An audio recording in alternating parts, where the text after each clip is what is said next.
Hello, my dear student. Good morning and Assalamu alaikum. I am your English teacher, Abdul Gafur.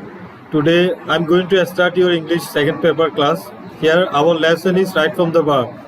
So, let's start. So, our topic on right from the verb is price hike. So, look at the exercise. Here, do you see a picture? What do you see? Can you guess what is happening in the picture? Here, do you see some women and here is a man are standing in line. They are taking something in package. I think you can easily guess what the things in the packet in the package. Here, the some necessary things, everyday things, everyday food goods people are buying.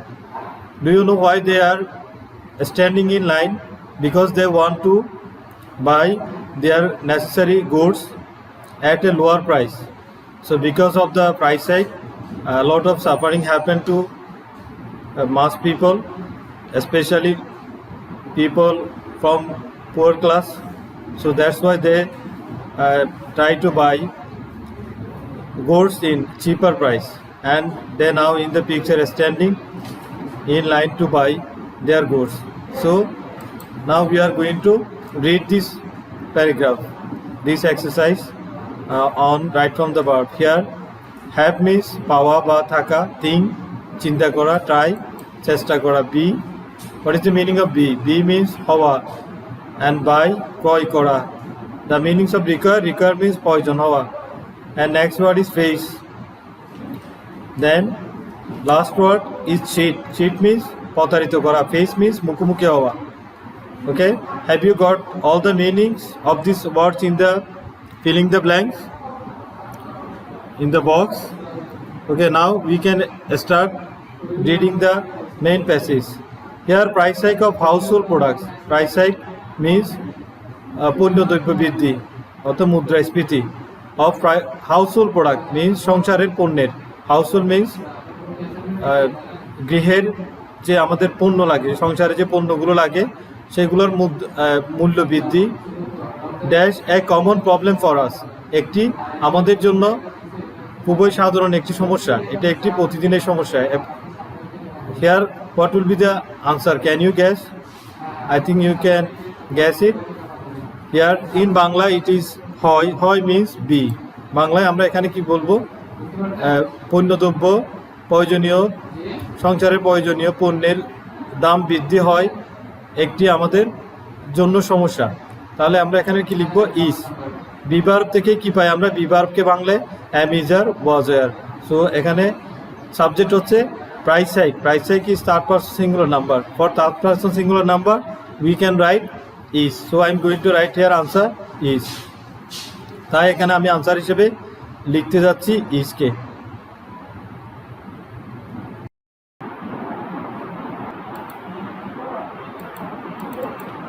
So I have written here is. Okay, do you see? Here I have written is because for subject is price hike. For price hike, third person singular number. যেহেতু তার price hike শব্দটা third person singular number, তাই আমরা এখানে ইজকে choose করলাম. তো third person singular number হলে আর বসে না, কি বসে? ইজ বসে. So I am writing is. So next line is everyday we dash it. প্রতিদিন আমরা এটার মুখোমুখি হই. আমরা পণ্যদ্রব্যের যে দাম বৃদ্ধি, পণ্যদ্রব্যের যে ঊর্ধ্বগতি, দামের যে ঊর্ধ্বগতি, সেটা আমরা প্রতিদিনই মুখোমুখি হই. তাহলে মুখোমুখি হওয়া, কোনো কিছু ফেস করা, ইংলিশ হচ্ছে ফেস. তাহলে ফেস এখানে ভার্ব. তো আমরা কি লিখবো? এভরিডে না, এভরিডে থাকলে সবসময় বোঝায়, আর সবসময় বোঝালে কোন টেন্স ইউজ হয়? To mean always. Everyday means always, something always happen. When we mean something always happen, what tense do we prefer? Yes, you are correct. The answer will be the face. Face is present simple tense because when something happen always we write present simple tense. যখন কোনো কিছু সবসময় হয় বোঝায় তখন আমরা present simple tense use করি. So I am going to write here face. The verb-এর present form হচ্ছে present simple tense. So ফেসের প্রেজেন্ট ফর্ম হলো ফেস, আর পাস্ট ফর্ম হচ্ছে ফেসড, ইডি. তো আমাদেরকে এখানে প্রেজেন্ট ফর্ম লাগবে প্রেজেন্ট সিম্পল টেন্স গঠন করার জন্য. For present simple tense we are going to right present form. So I'm going to write it just face.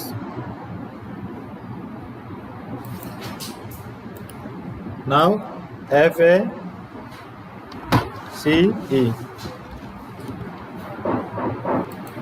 So do you see the word I have here colored in? Now most of people low income are in danger. অধিকাংশ মানুষ যাদের income কম তারা বিপদের মধ্যে আছে। তাহলে what kind of sentence this one? It is simple sentence. In simple sentence we write one tense only. Simple sentence আমরা tense কয়টা লিখি? একটাই লিখি। আর আমাদেরকে একটা টেন্স এখানে দিয়ে দেওয়া হয়েছে, দ্যাট ইজ আর তো আমরা তাহলে যে শূন্যস্থানটা পাচ্ছি ওখানে আমরা টেন্স দিতে পারবো না। টেন্স না দিয়ে কি দেওয়া যায় বলো? টেন্স না দিয়ে আমরা কি করতে পারি? শুধু আইএনজি দিলে কোনো টেন্স হবে না, তো আমরা শুধু আইএনজি দিব এখানে। তাহলে যে সমস্ত মানুষের ইনকাম কম আছে ইংলিশ কি? Have, right? তাহলে আমরা এখানে কি লিখবো?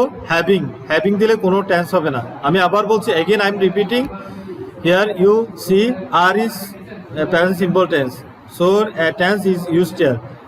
আর নিজে প্রেজেন্ট সিম্পল টেন্স, এখানে একটা টেন্স হয়ে গেছে, সো আমরা টেন্স লাগবে না আমাদের, কিন্তু আমাদের আরেকটা ভার্ব দিতে হবে। ভার্বের সাথে আইএনজি যোগ করে দিব, আর শুধু আইএনজি যোগ করে দিলে কোনো টেন্স হয় না। সো আমাদের এখানে সি নাম্বারে কি হবে? আইএনজি হবে। তো হ্যাভের সাথে আইএনজি যোগ করলে having. So I am going to right having. So my student, can you read having? I think you can read it because I have here colored it. I have given a beautiful color. So now read the next line. পরের লাইনটি পড়ো। They dash of purchasing meat and fish as they dash. তারা তাদের যেরকম মাছ মাংস প্রয়োজন সেরকম মাংস যতটুকু প্রয়োজন ততটুকু কেনার কথা চিন্তাই করতে পারে না। তাহলে আমরা এখানে কি লিখবো? চিন্তাই করতে পারে না। থিঙ্ক ভার্বটাকে চুজ করবো, রাইট? এখানে থিঙ্ক না, তাহলে পারে না ইংলিশ কি হবে? Can not think. So I am going to write here can not think. So they can not think of purchasing. Purchase means ক্রয় করা, okay, buy. They can not think of purchasing meat or fish as they dash means প্রয়োজন। তাদের যেমন প্রয়োজন হয়, যতটুকু প্রয়োজন হয় ততটুকু মাংস ক্রয় করার কথা ভাবতে পারে না। So we will write here require. Okay, require means need. Require মানে প্রয়োজন হওয়া, need হওয়া, প্রয়োজন হওয়া। So here E number answer will be require. Okay, I am going to write it. So the answer I am writing here require.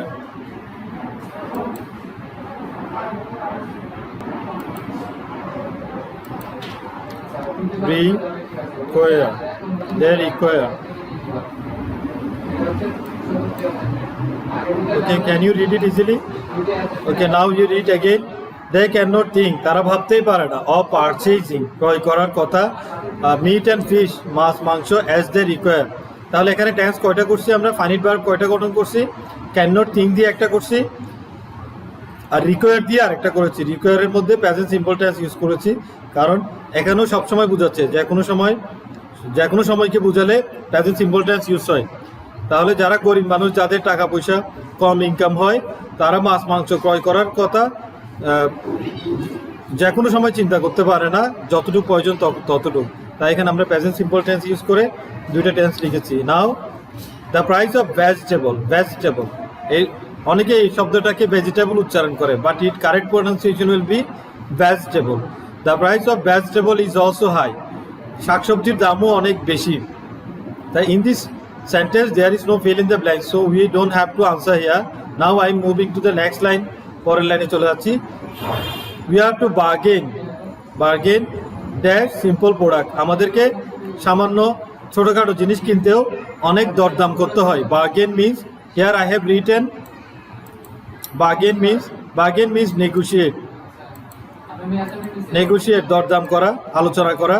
Discuss means আলোচনা করা, হ্যাগল means দরদাম করা, আর্গু মিন্স তর্ক করা। তাহলে আমাদের সামান্য একটা পেঁয়াজ কিনতে গেলেও কি করতে হয়? দরদাম করতে হয়। বাজার থেকে সামান্য একটা শাক কিনতে গেলেও দরদাম করতে হয়, অনেক আলোচনা করতে হয়, কারণ সব কিছু ওরা সঠিক রেট বলে না, বাড়তি রেট বলে সবসময়, ন্যায্য মূল্য বলে না। So we are to bargain dash simple product. তাহলে আমরা এখানে কোন ভার্বটা চুজ করব? বাই, ওকে। তাহলে বাই মানে ক্রয় করা। আমাদেরকে সামান্য জিনিস কিনতে গেলেও, সিম্পল প্রোডাক্ট মিনস কি, সামান্য পণ্য কিনতে গেলেও আমাদেরকে কি অনেক দরদাম করতে হয়। তাহলে আমরা এখানে কি লিখবো, বাই।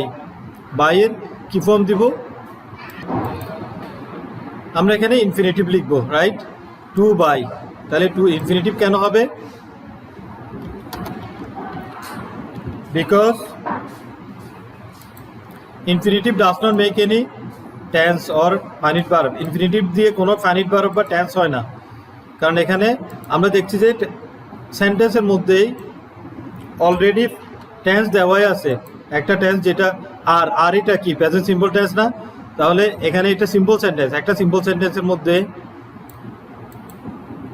টেন্স হবে একটা, তাহলে আর দিয়ে টেন্স দেওয়া হয়েছে। এরপরে সিম্পল সেন্টেন্স আর টেন্স হবে না, যতগুলো ভার্ব আসবে আসুক সবগুলো টেন্স হবে না, কোনোটাই আর টেন্স হবে না, একটাই টেন্স হবে। তো আমরা টেন্স না হওয়ার এখানে টু বাই ইনফিনিটিভ দিয়ে কি বোঝায়, উদ্দেশ্য বোঝায়, তাহলে বা কারণ বোঝায় বা উদ্দেশ্য বোঝায়। তাহলে উই আর টু বার্গেন, আমাদেরকে তর্ক বিতর্ক করতে হয় টু বাই সিম্পল প্রোডাক্ট, সামান্য একটা পণ্য দ্রব্য, সামান্য একটি পণ্য করার উদ্দেশ্যে আমাদেরকে বার্গেন করতে হয়, দরদাম করতে হয়। So have you understood the line? Okay, now I am moving to next line. So let's move. Many times buyer অনেক সময় ক্রেতারা কি হয়, প্রতারিত হয়। এখানে কি হবে, চিট। প্রতারিত হওয়া ইংলিশ কি করা, প্রতারিত করা ইংলিশ চিট। কিন্তু আমাদের এখানে ভয়েসটা চিন্তা করতে হবে, ভয়েস কি অ্যাক্টিভ ভয়েস হবে না প্যাসিভ ভয়েস হবে। Look at the subject. Subject হচ্ছে বায়ার কি এখানে প্রতারিত করে কাউকে, বায়ার কাউকে প্রতারিত করে না, বায়ার এখানে প্রতারিত হয়। তাহলে সাবজেক্ট এখানে কাজ করে না, সাবজেক্ট কাজ না করলে আমাদেরকে টেন্সের ভয়েসটা হবে প্যাসিভ ভয়েসে। তাহলে যে কোনো সময় এই ক্রেতাদেরকে কি করা হয়, প্রতারণা করা হয়, ক্রেতাদের সাথে প্রতারণা করা হয়। এটা যে কোনো সময় বুঝালে প্রেজেন্ট সিম্পল টেন্সের প্যাসিভ ভয়েস কি হয়, প্রেজেন্ট সিম্পল টেন্সের প্যাসিভ ভয়েস হবে এম ইজ আর প্লাস ভার্বের পিপি ফর্ম। তাহলে আমরা লিখবো এখানে are cheated. I am going to write it. So here there should be a fixed price for everything. সব কিছুর জন্য একটি নির্দিষ্ট মূল্য হওয়া উচিত, মূল্য থাকা উচিত। তাহলে উচিত মিনস শুড, ওকে, থাকা মিনস বি। তাহলে দেয়ার শুড বি থাকা উচিত ফিক্সড প্রাইস, নির্দিষ্ট মূল্য, ফর এভরিথিং, সব কিছুর জন্য। দেন তারপর it is possible to make buyer free from harassment মানে হয়রানি।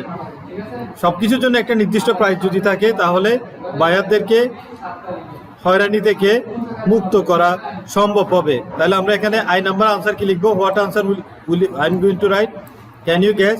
Yes, I am going to write is, okay, then it is possible.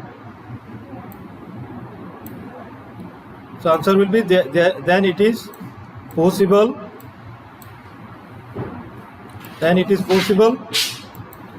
to make buyers free from harassment. Government dash to fulfill their expectation. Do you know the meanings of fulfill means পূরণ করা, expectation means প্রত্যাশা। তাহলে প্রত্যাশা পূরণ করার জন্য সরকার চেষ্টা করতেছে, ওকে। তো গভর্নমেন্ট ইজ ট্রাইং, তাহলে বর্তমানে যে কাজটা চলতেছে, চলমান আছে, সেটা কোন টেন্সে হবে, প্রেজেন্ট কন্টিনিউয়াসে গঠন কিভাবে হয়, am is আর plus ing form. So I have to write here government is trying. তাহলে এখানে আমাকে লিখতে হলো কি, গভর্নমেন্ট ইজ ট্রাইং, সরকার চেষ্টা করতেছে মানুষের আশা পূরণ করতে। মানুষ আশা করতেছে নির্দিষ্ট একটা কি থাকবে, বাজারে একটা দ্রব্যমূল্য কম থাকবে, সব কিছুর একটি নির্দিষ্ট মূল্য থাকবে, কেউ প্রতারিত হবে না, এগুলো মানুষের প্রত্যাশা। সো এই প্রত্যাশাগুলো গভর্নমেন্ট পূরণ করার জন্য চেষ্টা করতেছে। তাহলে so that's it today. I hope you have understood it. I have here sometime spoke in Bangla, sometime in English, so that you can feel easy to understand the meaning, the grammar of the exercise. So my student, thank you very much for your trying to understand and learn these grammar points from this discussion. I hope you have learned something new, and in your next class I will meet you again with another class, another lesson. So until then, goodbye. So if you still fail to understand anything, just call me or send me message on WhatsApp. I will try my best to get connected with you and solve your problem. Okay, thank you, my girls. Thank you very much. Thank you, my student. Goodbye.